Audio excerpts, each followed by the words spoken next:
Assalamualaikum warahmatullahi wabarakatuh.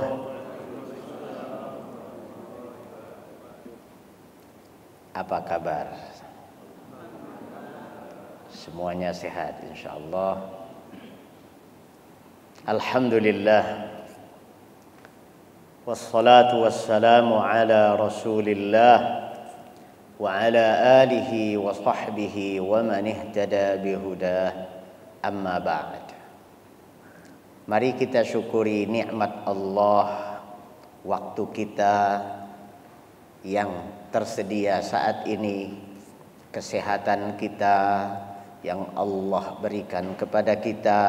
Mari kita syukuri dengan beramal saleh. Di antara amal saleh itu adalah amal yang menuntun kita beramal saleh. Amal yang menuntun kita ke surga.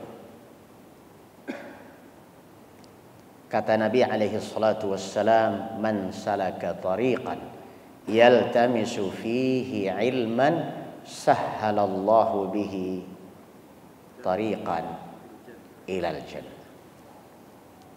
Barang siapa yang meniti suatu jalan dengan tujuan menuntut ilmu, maka Allah mudahkan baginya jalan menuju surga. Semoga kita semua menjadi ahli surga. Amin. Bapak Ibu, kajian kita kali ini berusaha untuk sama-sama menemukan kunci-kunci rizki yang hilang.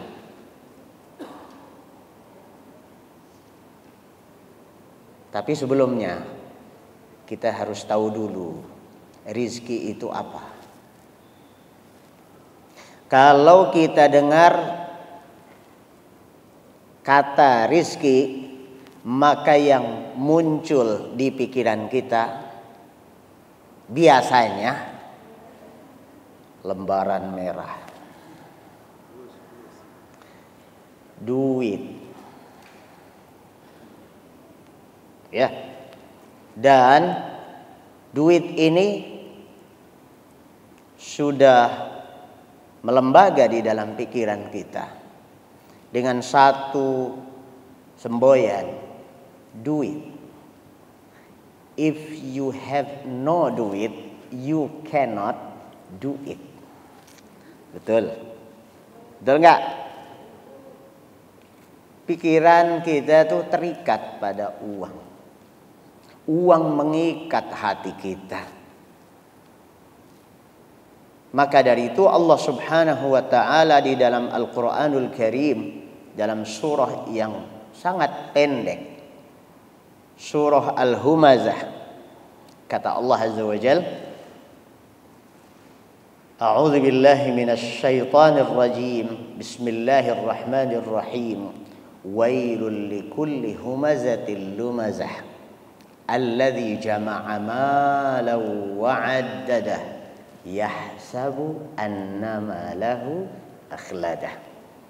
Mengira bahwasanya hartanya itulah yang membuat dia bisa kekal. Sebagian orang berpikir bahwa kalau punya duit banyak maka kesehatan terjamin, apa saja jadi gampang. Begitu. If you have no duit, you cannot do it. Begitu juga ternyata dalam bahasa Arab, al-fulus. Wa ma adraka mal fulus. Al-fulus allati taj'alu kulla kasarin halus. Bisa bikin yang kasar-kasar berubah jadi halus dengan fulus. Wa tughayyir kulla sukarin mulus. Yang sukar-sukar pun jadi mulus aja. Kenapa? Ada fulus. Wa biduni fulus anta mampus. Nah, tanpa fulus ente bisa mampus. Ini pola pikir seperti ini sudah melembaga dalam pikiran kita. Maka pada kesempatan kajian kali ini kita perlu luruskan dulu paradigma kita tentang rizki. rizki itu ternyata bukan hanya duit, bukan hanya harta. Kesehatan juga merupakan rizki. Coba kalau uangnya miliaran tapi tergeletak di rumah sakit, berbulan-bulan gak bisa bangun. Ada seorang pangeran udah belasan tahun kagak bangun-bangun, di tempat tidur aja, padahal hartanya, rekeningnya terus terisi tiap hari. Buat apa duit banyak kalau ternyata tidak sehat? Allahu Akbar, yang namanya kesehatan betul-betul rizki. Maka harus kita syukuri rizki berupa kesehatan. Lisan kita mengucapkan puja-pujian untuk Allah. Alhamdulillahirabbil alamin. Hati kita harus mengakui bahwa itu tuh datangnya cuma dari Allah. Bukan karena hebatnya saya, bukan karena jabatan saya tinggi, bukan karena pendidikan saya sedemikian jauh sampai ke Amerika ini. Ya. Jadi lisan kita memuji Allah, hati kita mengakui bahwa nikmat itu hanya dari Allah. Kemudian yang ketiga, kita syukuri nikmat kesehatan ini dengan beramal soleh. Itu kesehatan. Kemudian ada lagi ilmu. Di antara rizki yang Allah berikan kepada kita, ilmu. Dan dengan ilmu kita jadi punya banyak kesempatan, peluang untuk meraih banyak kebaikan. Yang ada di sini semuanya ini saya yakin orang yang punya ilmu. Ada yang ilmunya ilmu komputer, betul? Ada yang ilmunya ilmu ekonomi, betul? Ada yang pintar ngitung walaupun duit orang, betul? Ya, pintar ngitungnya doang, duitnya duit orang, gitu. Ada yang pintar komunikasi, broadcasting, AI dan sebagainya. Orang ini semua pada punya ilmu. Yang tidak punya tuh tidak bisa dia masuk sini. Itu betul-betul. Dan dengan demikian mendapatkan peluang banyak untuk mendapatkan kesejahteraan, ilmu. Betapa banyak orang yang hidup di dunia dia tidak berilmu, ilmu agama minim, ilmu dunia minim, serba susah. Karena memang ilmu itu betul-betul merupakan kunci kesejahteraan dan kebahagiaan orang. Gambaran sangat sederhana kita perhatikan antara orang yang berilmu dengan orang yang jahil. Kita ambil perumpamaan orang jahil. Orang yang bodoh katotoloyo, baca saja gak bisa misalnya. Kalau dia ingin mudik, masuk tol. Tujuan kemana? Saya mau ke Sumatera Barat. Oke. Masuk tol kira-kira mau jalur Cikampek apa Merak, Pak? Kalau mau ke Sumatera, Merak ya. Oke. Tapi karena nggak bisa baca, mestinya ke arah Merak, ke Cikampek, sampai di Banyuwangi. Berapa hari itu? Berapa ratus liter dia habiskan? Tol sudah berapa juta? Capek, kagak nyampe-nyampe. Itu gambaran orang bodoh. Maka kita diberikan ilmu oleh Allah Azza wa Jalla, rizki besar. Maka mari kita syukuri ilmu kita. Bahwa kita menjadi orang yang berilmu itu karena memang diberi rizki oleh Allah Azza wa Jalla. Ucapkan Alhamdulillah. Kemudian hati kita mengakui bahwa ilmu itu datangnya dari Allah. Serta manfaatkan ilmu dalam rangka beramal saleh. Dan keberkahan-keberkahan yang lain tidak usah kita sebutkan satu persatu, ya. Punya anak, punya istri, punya rumah, punya ini, segala macam. Itu rizki dari Allah. Bahkan nih nikmat bisa ketemu dengan sesama saudara muslim dengan mudah.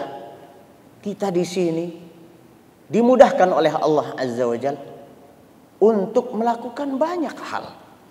Ini rizki dari Allah.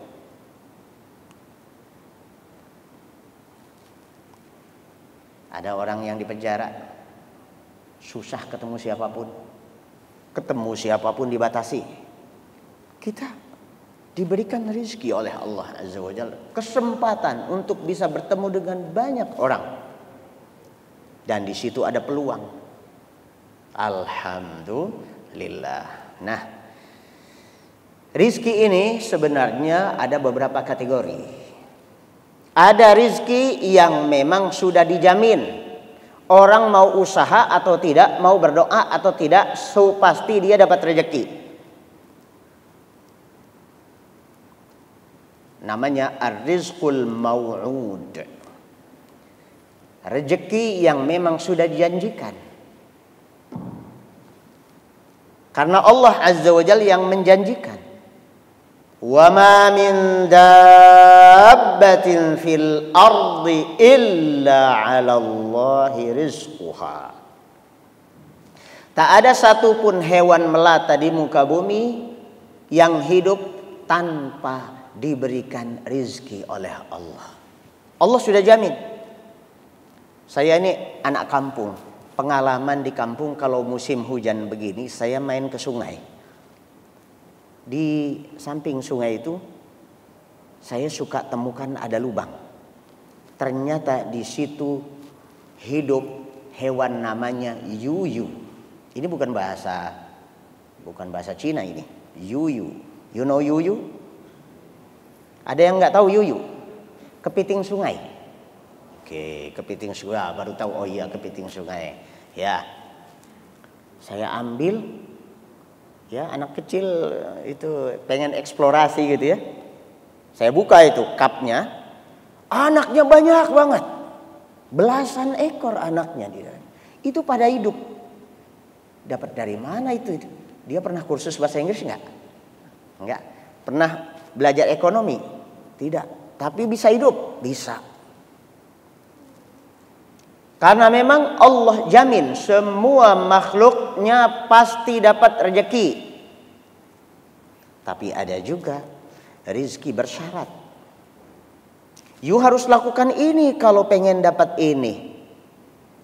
Kalau pengen dapat ini harus begini, harus begitu. Ini yang akan kita fokuskan pada kajian kali ini. Jadi kita tidak sedang berbicara tentang macam-macam rezeki yang lain. Dengan kesempatan yang sempit pada siang hari ini, kita hanya akan berbicara pada segmen rizki bersyarat. Maka Allah Subhanahu wa ta'ala hanya akan memberikan kepadanya rizki jika syarat ini dipenuhi. Nah, kunci-kuncinya ada di tangan Allah. Allah tidak kasih kunci itu kalau kita tidak laksanakan ini. Yang pertama adalah taqwa Allah, bertakwa kepada Allah Azza wa Jalla. Allah Subhanahu wa ta'ala berfirman dalam surah At-Talaq, akhir ayat kedua nyambung dengan awal ayat ketiga. Wa may yattaqillaha yaj'al lahu makhraja wa yarzuqhu min haitsu la yahtasib. Dan barang siapa yang bertakwa kepada Allah, Allah pasti berikan jalan keluar. Nah, dan pasti Allah berikan rizki dari arah yang tidak disangka-sangka. Sebelum berbicara lebih jauh, maka kalau kita bicara tentang sebuah entitas, harus paham dulu entitas itu apa. Entitas takwa ini sudah sering kita dengar.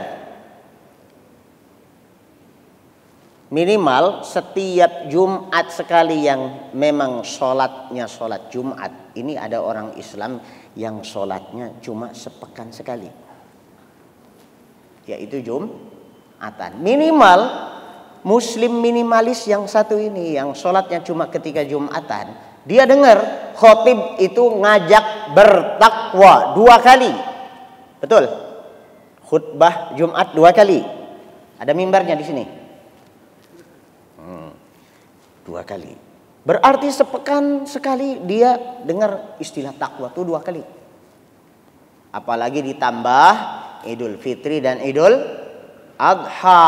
Ya, ini minimalis tingkat berikutnya. Agak banyakan dikit. Jumatannya ada dan Idul Fitri, Idul Adha ada. Tapi kalau sholat 5 waktu sehari-hari sering kita tidak lihat. Semoga saja sholat juga walaupun di kamar. Ya, bukan nyindir tapi nonjok. Insya Allah di sini nggak ada yang minimalis begitu ya. Sholat 5 waktu selalu ada. Tapi di sono-sono banyak Pak. Orang ngakunya Muslim tapi kalau sholat cuma Jumatan atau plus Idul Fitri dan Idul Adha. Oke, takwa itu apa? Kata takwa itu berakar pada kata wiqayah. Wiqayah artinya benteng, perisai, pelindung. Jadi kalau bertakwa itu maksudnya apa? Usaha melindungi diri dari murka Allah.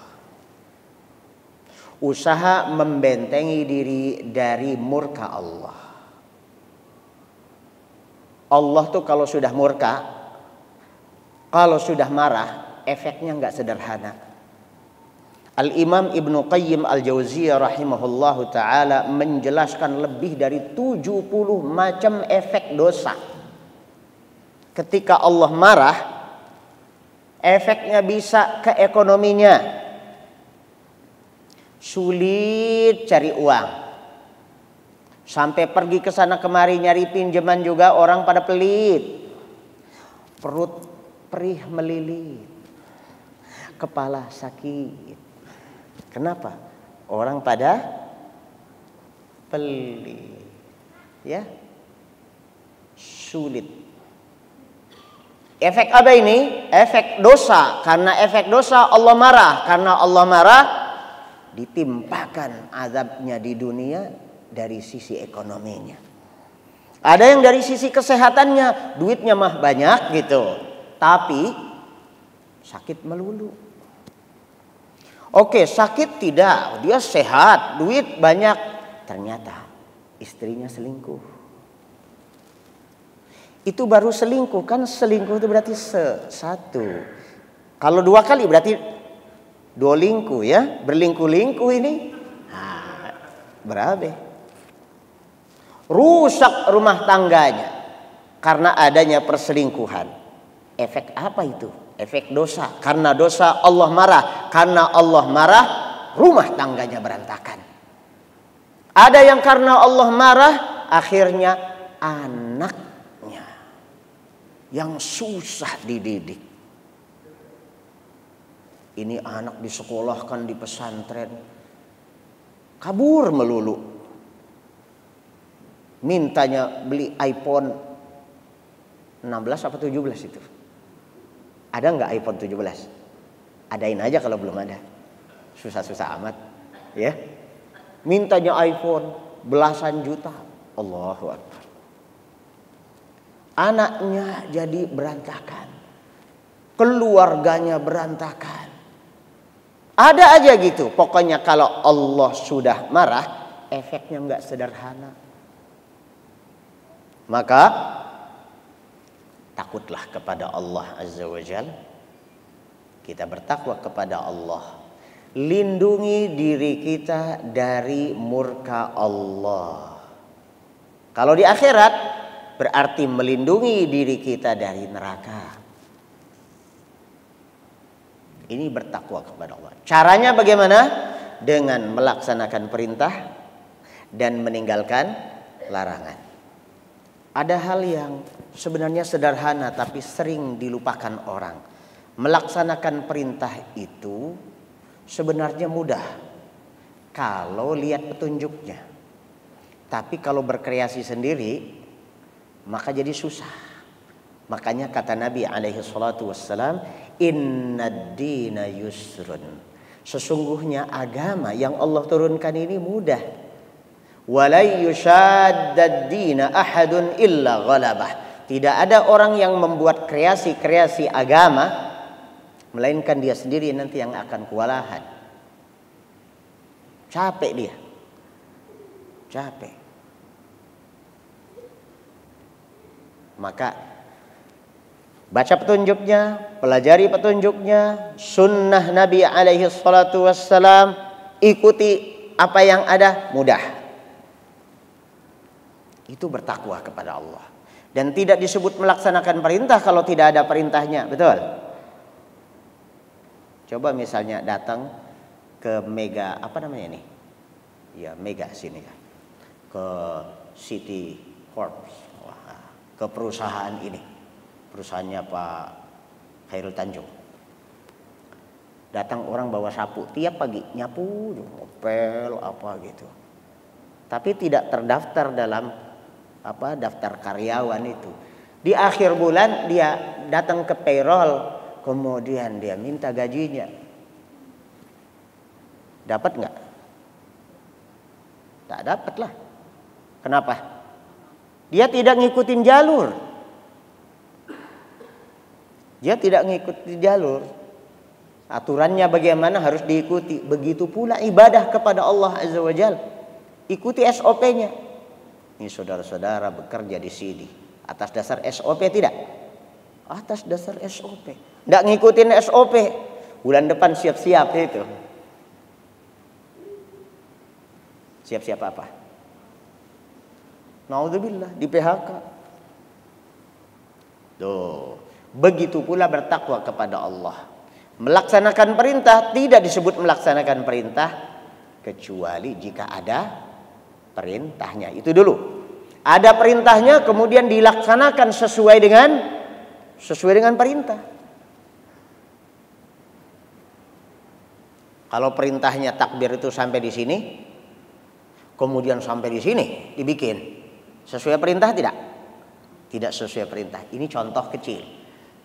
Ya. Maka mari bertakwa kepada Allah dengan cara yang benar dan sungguh-sungguh.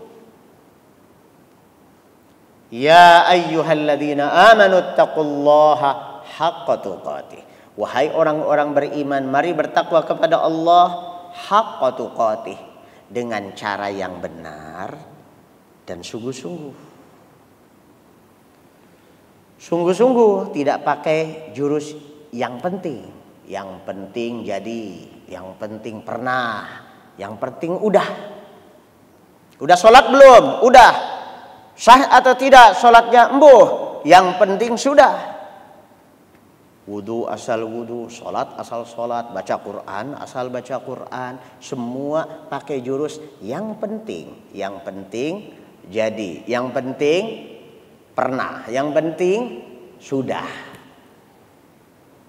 Kurban juga nih, kurban. Besok kurban. Ya. Salah satu bentuk takwa kita kepada Allah Azza wa Jalla berkurban. Bertakwalah, berkurbanlah dengan sungguh-sungguh. Dengan cara yang benar dan sungguh-sungguh. Kalau tidak, maka bukan berkurban, tapi jadi korban. Ya. Berkurbanlah, jangan jadi korban. Yang jadi korban itu gimana? Yang tidak benar kurbannya dan tidak sungguh-sungguh. Yang kedua, kunci yang kedua, tawakal kepada Allah. Udah pernah dengar istilah tawakal ya? Seringlah, apalagi orang pertelevisian itu banyak ustadznya. Betul? Ada ustadz yang betulan ustadz, ada ya ustadz yang memang ustadz plus, ustadz artis, ada ustadz plus plus plus, Ada ustadz juga, dia artis juga, dia dukun juga. Plus dukun.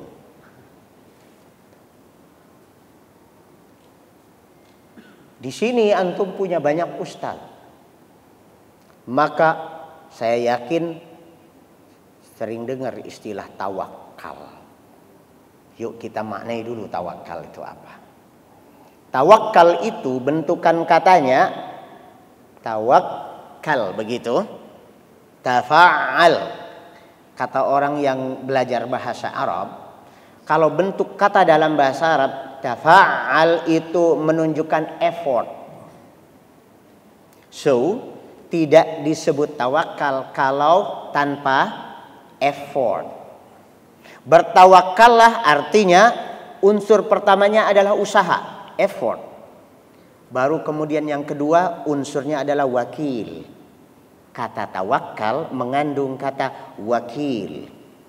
Wakil itu dari bahasa Arab, Pak. Ya, tapi sudah menjadi bahasa kita. Kalau suatu urusan saya wakilkan. Misalnya kita berurusan di pengadilan. Saya wakilkan masalah ini kepada pengacara saya. Kitanya santai di rumah. Ngopi bersama istri sambil nonton TV. Yang berurusan di pengadilan siapa? Pengacara, wakil. Mewakilkan urusan dan beban hidup kita ini kepada Allah Azza wa Jalla yang maha kuat.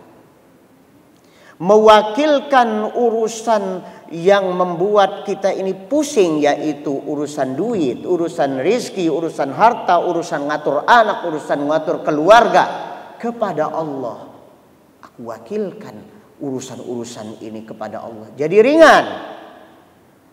Maka kita bisa paham sekarang kenapa orang yang bertawakal kepada Allah hidupnya jadi ringan.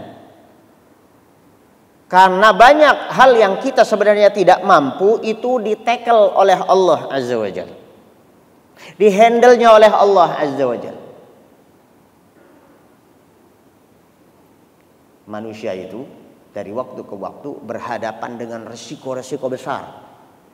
Bukan hanya resiko uang, tapi bahkan resiko nyawa. Ketika dia keluar dari rumahnya dan dia ucapkan hasbiyallah, la ilaha illa huwa alaihi tawakkaltu wa huwa rabbul arsyil azim. Punya masalah-masalah besar, bahkan mungkin mengancam nyawa kita. Kita sering-sering ucapkan hasbiyallah, la ilaha illa huwa alaihi tawakkaltu wa huwa rabbul arsyil azim. Apa artinya? Hasbiyallah, Allah yang menggaransi keamananku, kenyamanan hidupku, kesejahteraanku. Afirmasikan ke dalam hati kita, ke dalam diri kita, bahwasanya sebanyak apapun urusan kita, Allah yang menghandle. Hasbiyallah, la ilaha illa huwa, tidak ada yang berhak diibadahi kecuali Dia. Alaihi tawakkaltu, aku serahkan segala urusan ini kepadanya. Wa huwa rabbul arsyil azim, dan Dia pemilik arsy yang amat agung. Allahu akbar. Zikir ini diajarkan oleh Nabi kita Muhammad alaihi salatu wassalam dalam rangka menghadapi berbagai macam tantangan hidup. Apalagi tantangannya kecil. Tantangan besar sekalipun, sampai ancaman nyawa sekalipun, biasakan zikirkan itu. Hasbiyallah, la ilaha illa huwa alaihi tawakkaltu wa huwa rabbul arsyil azim. Ini tawakal. Nabi kita Muhammad alaihi salatu wassalam dalam sebuah hadisnya yang diriwayatkan oleh Imam At-Tirmidzi rahimahullah memberikan gambaran kepada kita tentang tawakal itu menjadi kunci rizki. Apa kata Nabi alaihi salatu wassalam? Lau tawakkaluna 'ala Allahi haqqa tawakkulih la razaqakum kama yurzaqut tayru taghdu khimasan wa taruhu bitana. Artinya sudah ada di slide. Yang di slide itu artinya. Yang saya ucapkan tadi teks aslinya. Seandainya kalian betul-betul bertawakal kepada Allah, niscaya Dia berikan kepada kalian rizki. Gambarannya sebagaimana burung diberi rizki oleh Allah, pagi-pagi terbang ke suatu tempat dalam keadaan kosong, pulangnya udah penuh. Tawakal kepada Allah. Yang patut selalu diingat bahwa tawakal itu ada dua unsur. Unsurnya apa tadi? Effort, usaha. Dari kata tawakkalnya, bentuknya itu memang bermakna effort. Yang kedua, wakil. Kita berusaha, tapi urusan hasil serahkan kepada Allah. Jangan kita berusaha kemudian hasil pun menjadi kegamangan kita, kegalauan kita. Kita mau usaha begitu. Ikuti jalannya, ikuti petunjuknya. Kalau bisnisnya apa misalnya? Bisnisnya ekspor misalnya, ya, ekspor impor. Ya, pelajari tentang ekspor. Mau ngekspor apa nih? Saya mau ngekspor gedebong pisang misalnya. Tahu nggak gedebong pisang itu? Gedebong pisang tuh di kita dibuang-buang. Amerika beli daun pisang, di sini kita buang-buang. Saya jalan dari Bekasi sampai ke Jakarta ini, di pinggir sana, di pinggir sini, daun-daun pisang dibiarin aja begitu. Padahal itu 1 kilo dihargai 200.000.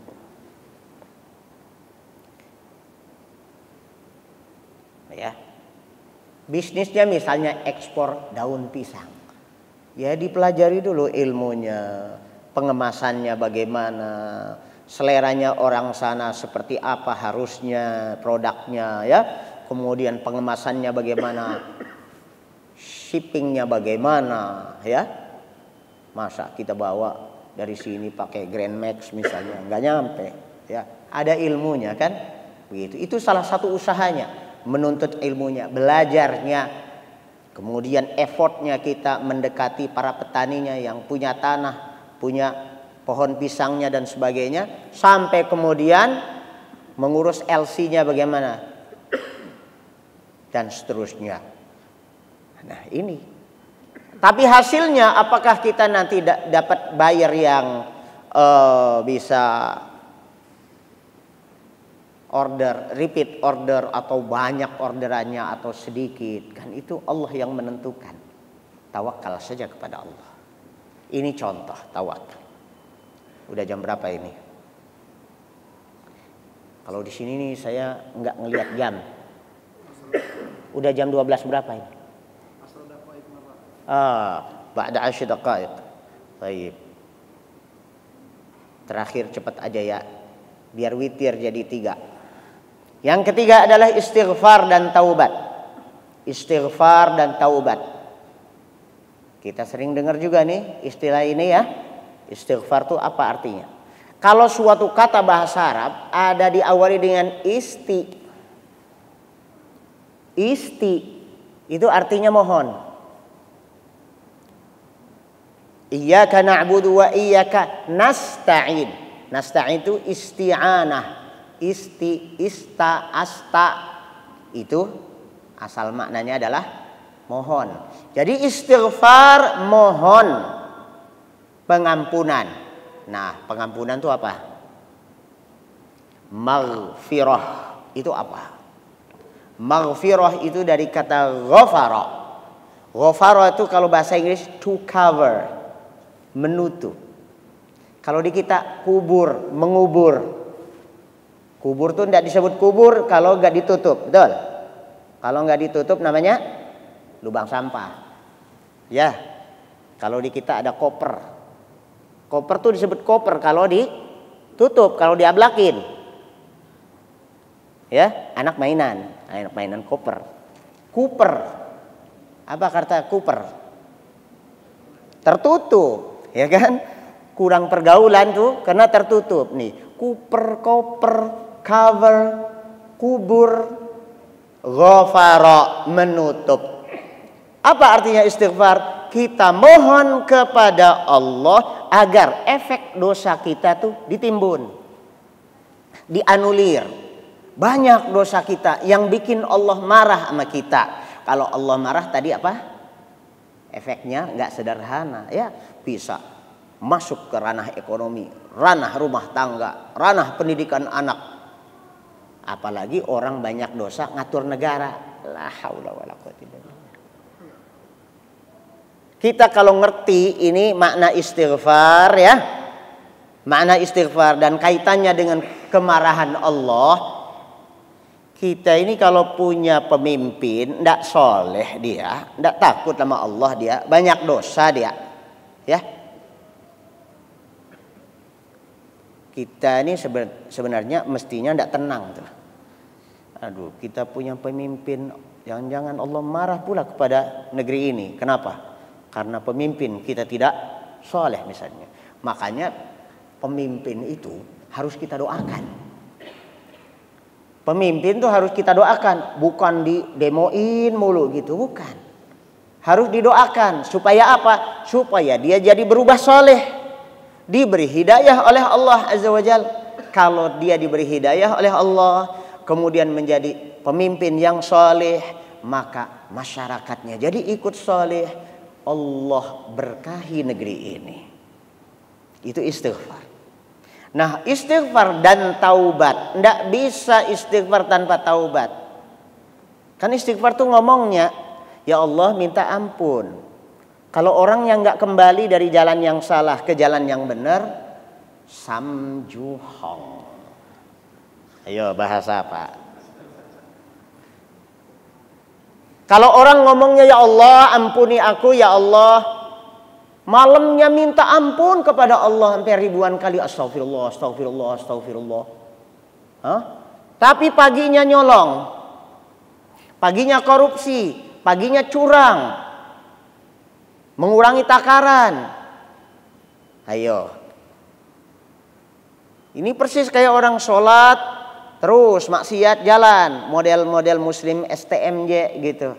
Bukan susu telur madu jahe, tapi sholat terus maksiat jalan.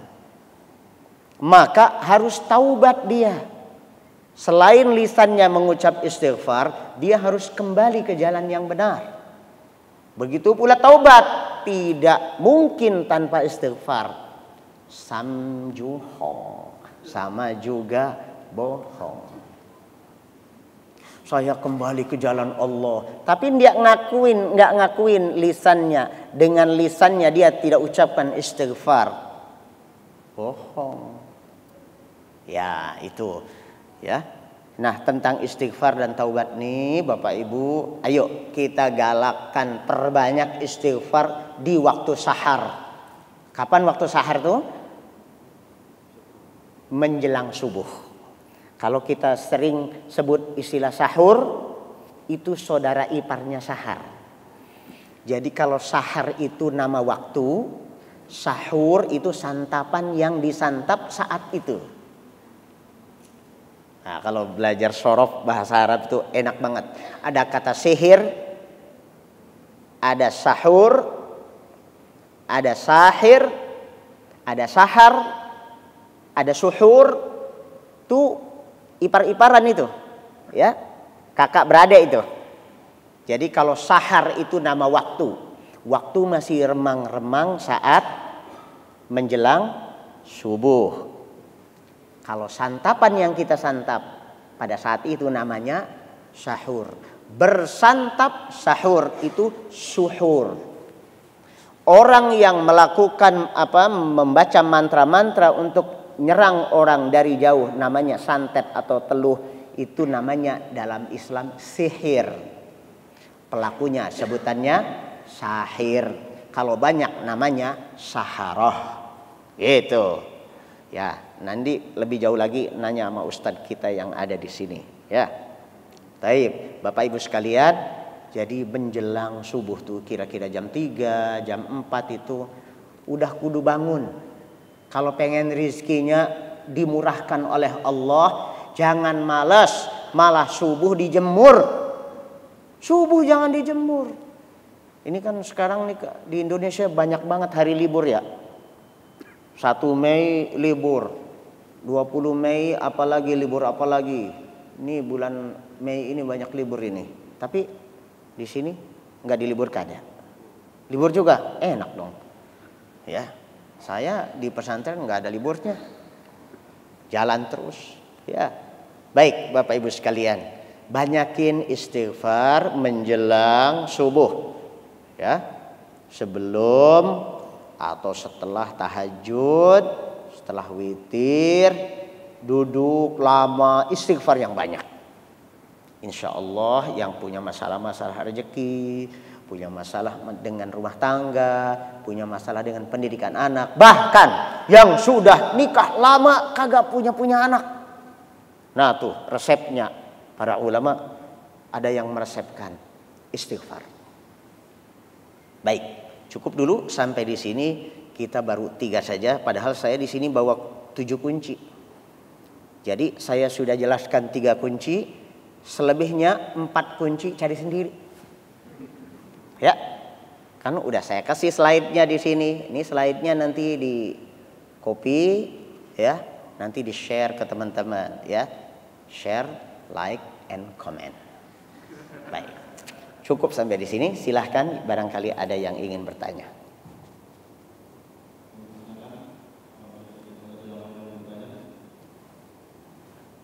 Masya Allah. Masih muda, semangat bertanya. Yuk. Waalaikumsalam.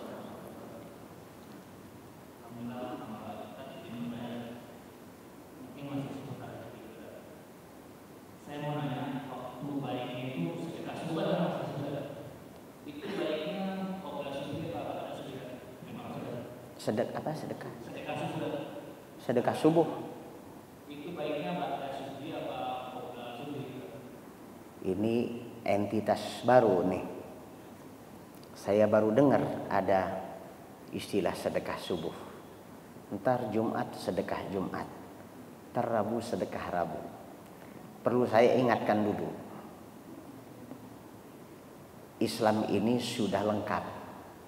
Jadi kalau kemudian ada entitas baru yang belum masuk dalam daftar kelengkapan entitas ajaran Islam tuh, jadi saya agak mikir tuh. Mikirnya ini dapat dari kamus mana? Kalau kita mau bersedekah, gak usah ngukur waktu subuh atau Jumat atau pagi atau siang, sore atau malam. Coba bayangkan malam-malam kita dapetin orang membutuhkan bantuan, tapi karena belum subuh, belum kita bantu. Ntar kalau subuh aja gitu. Kenapa? Karena kita punya pikiran dalam pikiran kita, ntar aja sedekah subuh atuh manfaatnya.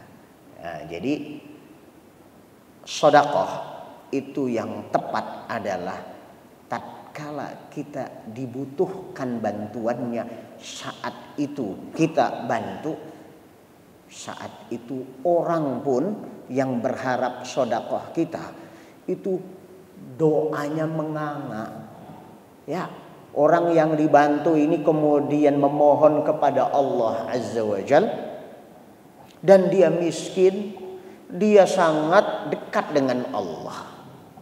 Orang dalam keadaan seperti itu dekat dengan Allah, dan kita didoakan. Makanya ada orang yang didoakan oleh orang yang disedekahi. Ini ceritanya orang Saudi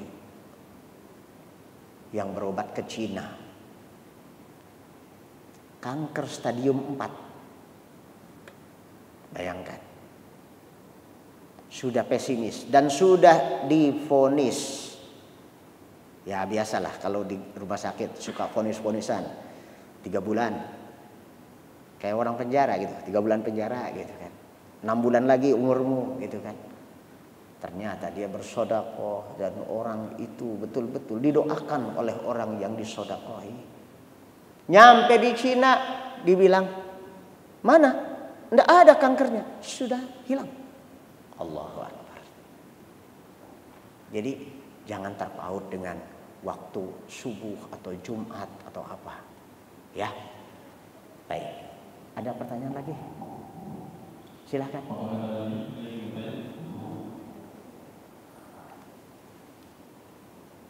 Ibu-ibu, biasanya ibu yang paling semangat bertanya. Ya, Masya Allah. Assalamualaikum. Terkait dengan sujud istighfar, kira-kira waktu terbaiknya kapan? Kemudian kalau kita Zikir istighfar. Waktu terbaiknya kapan? Dalam sunnah Nabi alaihi salatu wassalam, dalam beberapa kesempatan Nabi alaihi salatu wassalam mencontohkan istighfar. Pertama di dalam sholat. Kita suka beristighfar enggak kalau lagi sholat?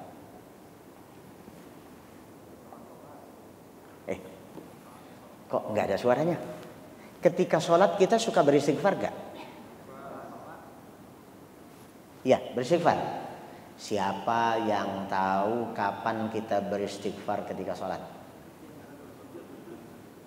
Sujud. Duduk. Duduk di antara dua sujud. Betul, istighfar. Emang bacaannya? Rabbighfirli. Oh, Rabbighfirli itu istighfar. Istighfar itu bukan hanya astagfirullah. Ada astagfirullah, ada astagfirullahal azim, astagfirullah wa atubu ilaih. Allahumma gfirli, Rabbighfirli. Etata istighfar sadayana. Ya. Tapi ada pentolannya istighfar, namanya sayyidul istighfar. Yang ini agak panjangan.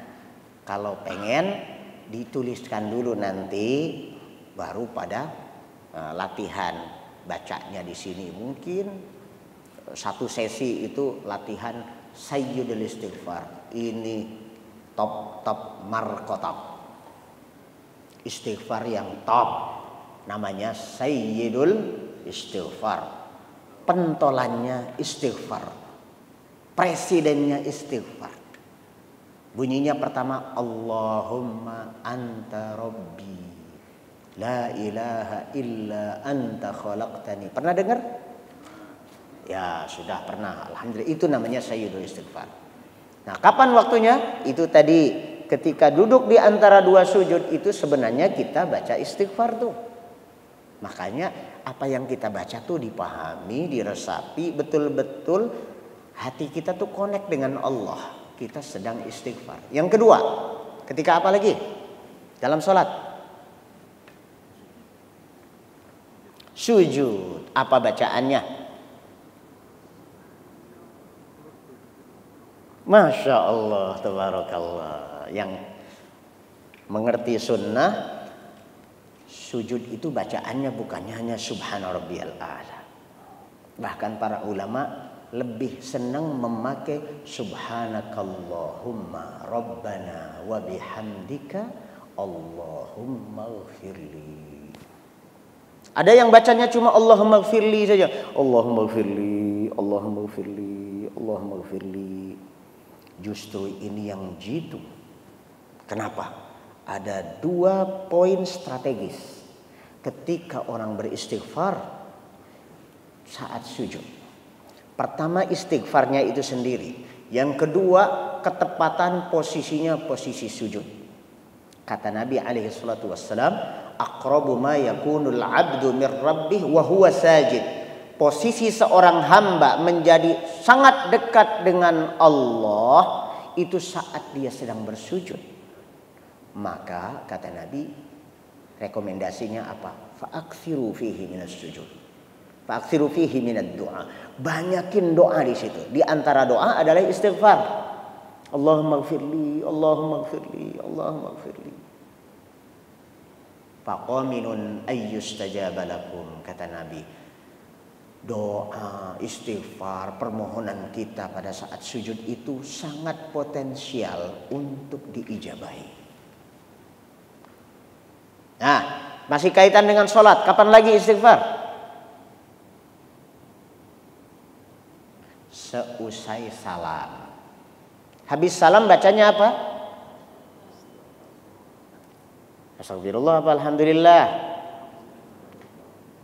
Karena ada di antara saudara kita kalau habis salam dari sholat itu assalamualaikum warahmatullahi, assalamualaikum warahmatullahi, alhamdulillah udah selesai.